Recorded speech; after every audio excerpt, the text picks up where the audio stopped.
Bonjour à tous et bienvenue dans cette nouvelle vidéo. Aujourd'hui, je vais vous présenter une vidéo dédiée à la perspective. La perspective, on pourrait penser tout de suite à des domaines précis comme l'art, 3D, un petit peu les dimensions. Mais en fait, on va voir que donc c'est bien cette idée-là, mais qui va s'exprimer à travers plusieurs domaines, et pas que l'art. Donc, il va d'abord y avoir l'art, mais il va y avoir aussi la littérature, la philosophie. Donc là, on va s'intéresser à la perspective dans plusieurs domaines, essentiellement, et plus un peu artistique littéraire, mais pas que artistique. Alors, en parlant littérature, je vais commencer par la perspective un petit peu littéraire. C'est une perspective qui s'exprime à travers essentiellement des textes. Donc, c'est une perspective, c'est pas un texte qui va être écrit en 3D ou quoi. C'est-à-dire qu'il va y avoir des dimensions, mais sous forme de plan. C'est-à-dire qu'il va y avoir un plan un peu centré, c'est le texte en lui-même, juste simple, écrit, on le lit simplement, c'est un premier plan. Un deuxième plan, c'est essayer d'interpréter chaque terme. Et un troisième plan, donc première dimension, deuxième dimension, troisième plan ou dimension.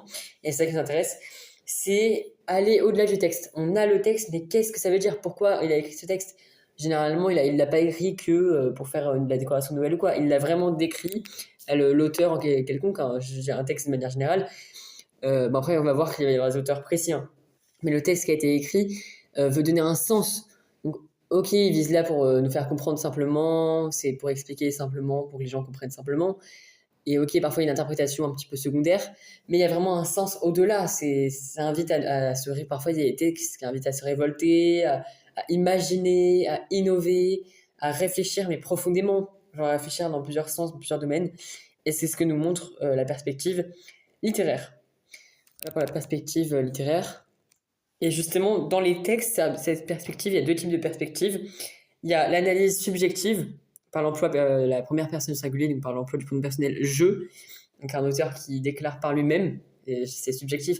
Parfois, il peut analyser objectivement en utilisant le je, mais généralement, le pronom personnel, l'utilisation du je, fait référence à quelque chose d'assez personnel, assez subjectif. Donc, par exemple, quand il constate quelque chose, il peut employer le je. Quand il veut démontrer quelque chose, quand il veut partager quelque chose, il va y avoir l'usage du je. Et après, il va y avoir une analyse externe d'un narrateur externe, soit un peu extérieur qui observe. Ça peut être un autre cas de figure, donc d'autres textes. Ou alors omniscient, il sait tout sur tout. Voilà, il y a trois types un peu de textes. Soit omniscient, il sait tout. Soit externe, il analyse, il observe. Il peut ajouter son avis. Soit vraiment purement son avis, c'est lui qui écrit. Par exemple, dans les essais de Montaigne, là, il y a la perspective. Un petit peu, il y a plusieurs plans d'interprétation. Donc, il y a la lecture basique, mais la lecture basique, c'est quasiment incompréhensible. La lecture interprétée, c'est-à-dire on va essayer de voir quel terme et pourquoi il a employé ces termes-là, et on va essayer d'interpréter ce que ça peut signifier. Et le troisième plan, c'est vraiment la perspective. Il va au-delà. Qu'est-ce que vraiment il veut nous inviter? C'est nous inviter à réfléchir nous-mêmes, par nous-mêmes, par rapport au thème qu'il propose. Et même, il y a des réflexions, bien évidemment, beaucoup plus développées, beaucoup plus poussées au-delà de cela. Par exemple, il a écrit donc, dans ses essais qui datent de 1580, donc je refais un peu référence à la vidéo précédente, enfin à une des vidéos précédentes, il écrit notamment sur les grandes découvertes. Il donne son avis qu'il faut réfuter l'ethnocentrisme, l'idée de mettre une culture supérieure aux autres, une culture en avant. Non, il faut avoir un regard objectif, un regard neutre quand on va découvrir une civilisation. C'est-à-dire qu'il ne faut pas avoir ses idées toutes faites et paraître entre guillemets raciste, on pourrait dire contemporainement, mais il faut avoir, c'est ce qu'il défend, Montaigne, des idées un petit peu plus ouvertes. Et au lieu de critiquer en disant qu'il y a tel pays qui est plus développé, moins développé, ils sont plus riches, ils sont moins riches, ils sont pauvres, etc., on va y aller avec un regard ouvert, avec un regard bienveillant, admirant, juste observateur d'abord, et puis ensuite on pourra juger, mais que quand on aura assez d'éléments. C'est ce que vont d'ailleurs défendre d'autres philosophes dans ces thèmes, notamment par exemple pour la perception en philosophie, il y a plein d'auteurs qui vont défendre comme Nietzsche, Foucault et Heidegger. Voilà. C'est notamment des auteurs pour la perspective philosophique. Donc là, j'ai fait petite parenthèse avec la perspective en philosophie. Donc voilà, donc il y a vraiment une analyse un peu assez ouverte, assez large, pas étroite justement, au contraire, très grande, large, que nous offre notamment Montaigne, mais plein d'autres auteurs, hein, évidemment. Et donc voilà. Ah oui, et par rapport à ces textes, par rapport aux découvertes, il critique un petit peu les Européens, voilà, en disant qu'il faut avoir un regard ouvert. Et donc là, il propose une critique, c'est-à-dire que là, c'est vraiment l'emploi du jeu, c'est l'analyse subjective. Selon lui, il faut avoir un regard ouvert. Donc ça, là, il emploie une analyse subjective, excusez-moi. Parfois, une analyse externe, il va analyser justement comment les Européens réalisent. En fait, il y a d'abord une analyse externe. Là, il y a trois idées. Analyse externe, d'abord, il observe un petit peu comment les Européens réagissent face aux futurs colonisés, enfin aux personnes, aux pays découverts, les populations qui sont découvertes. Et vice-versa, comment les populations qui sont repérées, enfin qui sont découvertes par les Européens, vont réagir face aux Européens. Donc il y a cette analyse externe, il est externe, il observe, c'est un peu l'effet caméra. Ensuite, il va y avoir une analyse subjective, c'est-à-dire qu'à partir de ces éléments qu'il aura un peu capturés et captés, Montaigne va proposer son avis à lui, son avis subjectif, et après, à partir de ça, il aura un regard omniscient, c'est-à-dire qu'il saura en même temps ce qui s'est passé d'un point de vue externe, donc ce qu'il a pu analyser, et en même temps, il aura ses idées à lui, ça fera un ensemble global. Et après, la troisième dimension, la perspective de ses œuvres, justement, c'est qu'il attend notre avis, notre réflexion, qui pourra découler sur notre avis plus ou moins subjectif.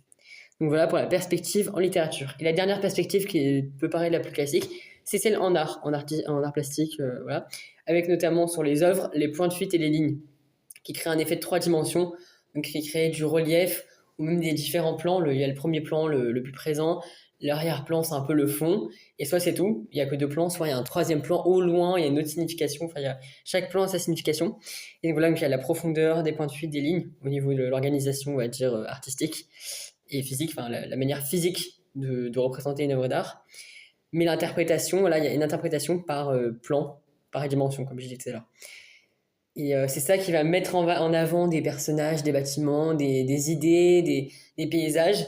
Et c'est ça qui va nous inviter justement à admirer un petit peu l'œuvre, mais au-delà d'admirer, voir le sens de l'œuvre, parce qu'à travers l'œuvre, c'est comme un texte, il y a un message que l'auteur a voulu faire passer, et le but, c'est de le capter, donc de l'interpréter, mais aussi de réfléchir par nous-mêmes, de comparer avec d'autres œuvres et de réfléchir, de donner notre avis ou de penser à notre avis et d'agir. Parfois, il y a des demandes de révolte, voilà, enfin, il y a des incitations à révolter, et justement, ce que peuvent attendre les auteurs, c'est une action de la part des spectateurs, ou une réaction, au moins une réaction qui peut découler sur une action.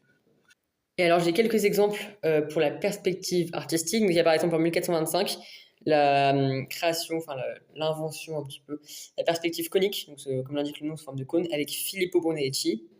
Donc Filippo Brunelleschi, je redis de manière plus articulée. Et il y a également ça d'un point de vue architectural, on va dire structurel, avec des espaces et des bâtiments, des espaces publics et bâtiments architecturaux qui deviennent artistiques et qui prennent du relief, notamment des églises qui vont être faites avec des vitraux, des statues, etc., de différentes manières, et ça va mettre en avant l'idée de la perspective et du relief pour faire passer un message, soit sur l'histoire un petit peu théologique de la religion, soit parfois il peut y avoir des références un petit peu terrestres, sociales, littéraires, etc. Donc toutes ces références forment une référence du domaine artistique d'un point de vue général. Un autre exemple, toujours dans l'idée artistique, c'est une illusion, donc la perspective créée par l'illusion, avec l'exemple de la galerie des glaces du palais, on peut dire château, enfin plutôt château de Versailles, en banlieue parisienne.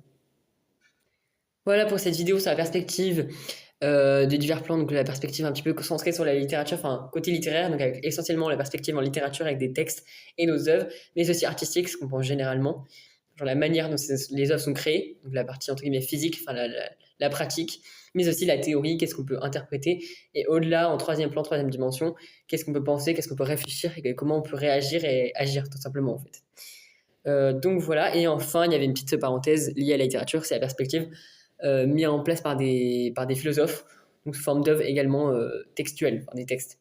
Voilà, je vous remercie, la vidéo s'achève.